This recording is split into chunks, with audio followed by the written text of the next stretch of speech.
I've discovered that I ship Virabos. No, I'm disappointed too. In my last video, we talked about how the themes of the Dragon Prince are integrated into the magic and lore of the series. Well, actually, I talked about it? You kinda just stared at me silently. I found it disturbing. This video is going to be the start of a series where I discuss the three main antagonists of the Dragon Prince. And you can participate if you want. You know, could be fun for a change. There's a line that I fixated on in Season 5. It is everything to me. To know that I mean something to you. To know that I matter. I find it quite interesting because I don't really know what it means. It feels thematically out of left field. We've had this strong network of motivations going. You know, love creates fear, fear creates the will to power, and the will to power leads to violence. Makes sense to me. This introduction of something more, a need to be desired or loved or admired, it's not what I was expecting. Of course, Mystery of Erebos can't just reiterate the themes of the first 3 seasons. This is a heavily theme-based show. To justify the need for more story, we need more exploration of the theme. It needs to become more tangled and complicated. So, Season 4 and 5 do that, in my opinion. The motif of sky and the freedom it represents is replaced with the motif of ocean, which we are told exemplify bonds and trust. The shift in thematic focus is really hammered into us.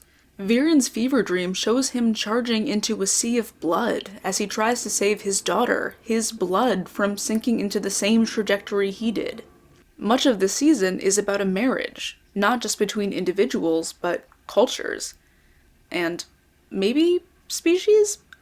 Let's not think about that. We also have a ton of mirroring, visual bonding.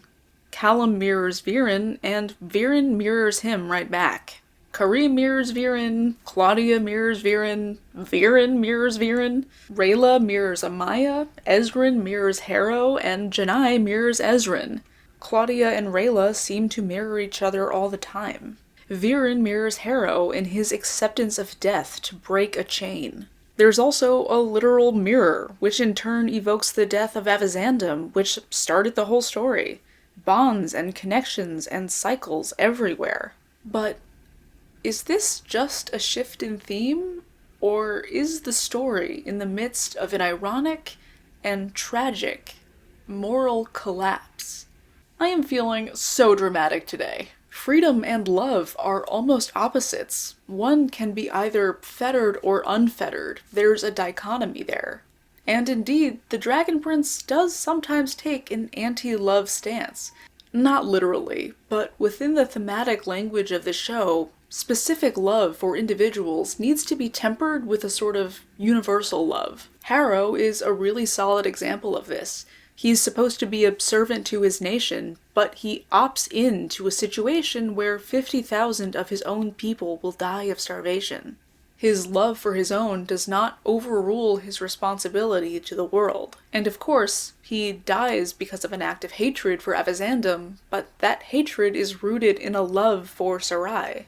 And so, when bonds and love became so much more present in these seasons, I started getting curious about the direction the show might be taking with our supposed good guys and bad guys.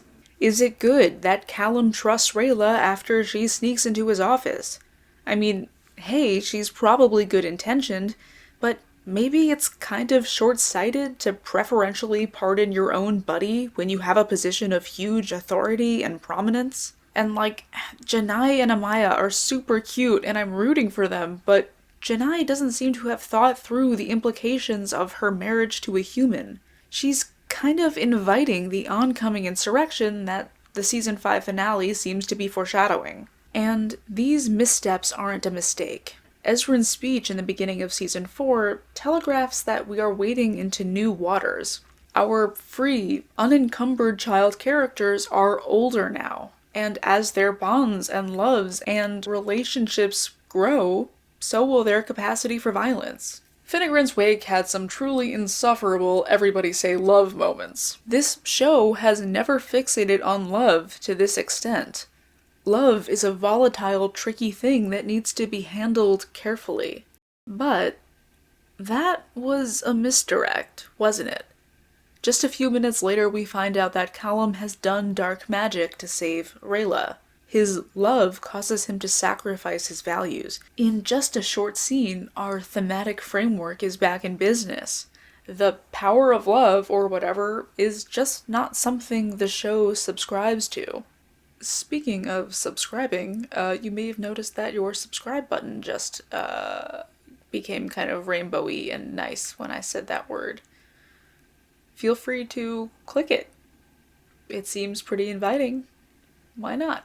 Callum mirrors Harrow here, turning against his principles in an expression of his love for someone. Hunger and fear drive social change in Zadia and the human territories in a way that I haven't seen as extensively explored in other fantasy worlds. I could be ignorant, but it seems sort of unique to me, or at least exceptional among other fantasy worlds. Like in most fantasy, magic has implications on the politics of the world. But in The Dragon Prince, it's not so much about the magic getting or staying in the wrong hands, it's about the equitable distribution of magic. The Dragon Prince explores the material conditions of magic, and that inherently ties the macro and the micro together in a very clear way. It's this seemingly limited resource that is gatekept by those with abundant access to it.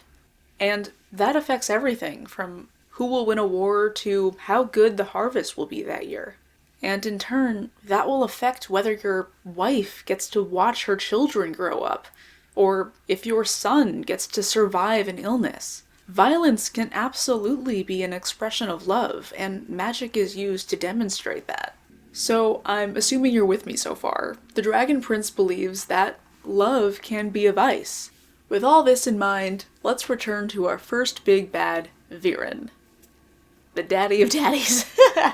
Erebos is more daddy than Viren. Viren is kind of pathetic. He doesn't know why he does the things he does.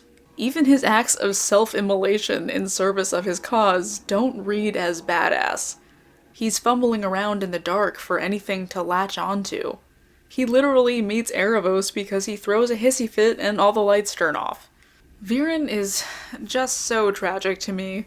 He's pitiable when he wants to look strong. He's neurotic when he wants to look brave. He wants to hold on to those he loves so fiercely he pushes them away. He calls an invasion of Zadia a strong choice, without any self-awareness of how cowardly and obsessive he looks to everyone around him. He genuinely loves his children and would do anything for them. Except no, he is willing to let Soren die. He claims to love Harrow. You know, like a brother. But he also really wants to kill his children. It's kind of amazing how confused and short-sighted he is while retaining that image of being under control. However dangerous, however vile, become his arc words. I love how idiotic yet compelling that is. He's this Henry Kissinger figure who thinks pragmatism means hitting first and hoping that scares your opponent into submission. His ego refuses to let him see how badass and heroic pacifism can be. The only way to achieve security is by offering security to others. That's badass, and that is pragmatic. Viren, by contrast, is a quivering, scared little dumbass who lives and dies being a selfish coward. Dying is the most noble thing he ever does. Except, is that true? Viren encapsulates a lot of the irony that the Dragon Prince feeds off of. Like any really good antagonist should, he seems to embody the themes of the story with more depth than the protagonists do. You know how Rayla is an assassin that can't kill, and the irony of that drives her to realize that she's actually a protector? And how Ezrin is a king that refuses to wield coercive power, and that ironically gives him the freedom to save the day. Well, Viren's irony is so ironic that it threatens the thematic fabric of the show. Viren's love for Claudia is so great that he submits himself to death in order to prevent her from walking down the same dark path that he did. And we intuitively feel like this is an act of redemption. But was that really the right choice for Viren to make? Is that really what the story has been demanding from him? Because Viren isn't a coward, I lied to you before. He authentically feels that he is a servant at his core. And though he doesn't appreciate being degraded for it, even in the bedroom, he repeatedly puts his body and his happiness and his loved ones on the line for some higher purpose he doesn't really seem able to articulate. Viren is afraid of something, but losing his children isn't it. He's proven that. So why is this the gesture, dying to save his daughter's soul, his redeeming moment? Is it really just a mundane rejection of dark magic? Because, God, I seriously hope it's not. The show has not adequately explained to me why dark magic is morally different than eating meat or killing in self-defense. So I'm gonna just charitably assume that that's not what's happening here. I think the reason has to do with this idea of Viren's self-image that we started the video with. It's the symbol. It's how this gesture will be perceived by those who love him. To know that I mean something to you. To know that I matter. He wants Claudia to come back on land, see his body, see that he has refused to kill Sir Sparklepuff, and realize that this sacrifice means that she has to get back on track. Do you see how this isn't meaningfully very different from his behavior up until this point? His irony, his flaw, has always been that he grasps and clings to these faulty images of safety and comfort, all while putting himself and his loved ones in danger. He thinks if he keeps climbing higher and higher in power and conquers more and more, everything will eventually be okay. But each step up exposes him to more retaliation, more violence. Why on earth would cultivating his daughter's fear and hatred and drive toward power and violence, and then just friggin' dying, leaving her without any direction, be helpful in this situation? He's being just as short-sighted and delusional as ever. And yet, it is unambiguously an act of love. By freeing Claudia from his influence, she almost becomes a child again. She isn't responsible for taking care of him anymore. She doesn't have to continue walking down his path. His death removes Claudia's need to love and care for him. Viren knows that Terry is a far better influence on her than he is, so he decides to trust him and permanently pieces out of her life. There's the tragic irony of Viren again. The most confused character is also the one making the biggest and most rash decisions. We've been talking about love and how it often encumbers the kind of freedom that enables peace. But then there's this quote that I keep returning to, of Viren wanting to matter to Harrow. It introduces the idea that love doesn't just cause you to want to protect the subjects of your love, it also causes you to want to be loved back. Is that the element that ties Viren together? Balances out these two seemingly opposing sides?